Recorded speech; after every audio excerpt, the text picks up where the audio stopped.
తెలిసిందే. ట్రంప్ మాత్రం ఇంకా ఏదో ఓకదంపుడు హెచ్చరికలు మాత్రమే చేస్తున్నారు. ఒకవేళ సీరియస్ గా రంగంలో దిక్కితే ఇరాన్ ఆగదా? ఎంతసేపు అండి 2 బాంబులు వేస్తే బూడిదైపోద్ది. ప్రజల్ని చంపకూడదు. ఇప్పుడు అమెరికాకి స్టిల్ నో కొన్ని ఎథిక్స్ ఫాలో అవుతుంది.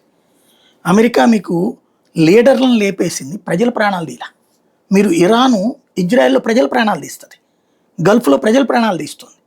కానీ అమెరికా అట్లా ప్రజల ప్రాణాలు తీసిన వెంటనే సారీ చెప్తుంది. మొన్న పిల్లల మీద జరిగింది, దానికి సంబంధించిన కారణాలు చెప్తే ఎంక్వైరీ కూడా నిజంగా అనుస్థావరాలు ఉన్నాయా ఇరాన్ లో? నిజంగా వాటిని పేల్చేశారా? వాళ్ళే చెప్పారు కదా. ఇరాను అమెరికాతో చర్చల సందర్భంగా ఇచ్చిన లిస్ట్ అది. నతాంజ్ అణుక్షేత్రం, ఇప్సాన్ అణుక్షేత్రం, ఇస్ఫహాన్, ఇవన్నీ కూడా అణుక్షేత్రాలు వాళ్లే ఇచ్చిన లిస్టు. కాకపోతే యురేనియం శుద్ధి చేసినటువంటిది 90% శుద్ధి చేస్తే అణుబాంబు అవుతుంది. ఇప్పటికి 70% శుద్ధి చేయగలిగారు వీళ్ళు.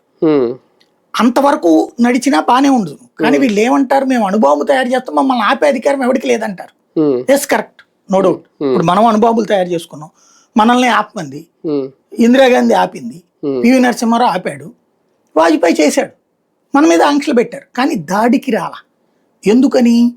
మనం ఒక వ్యూహాత్మక గేమ్ నడిపాం.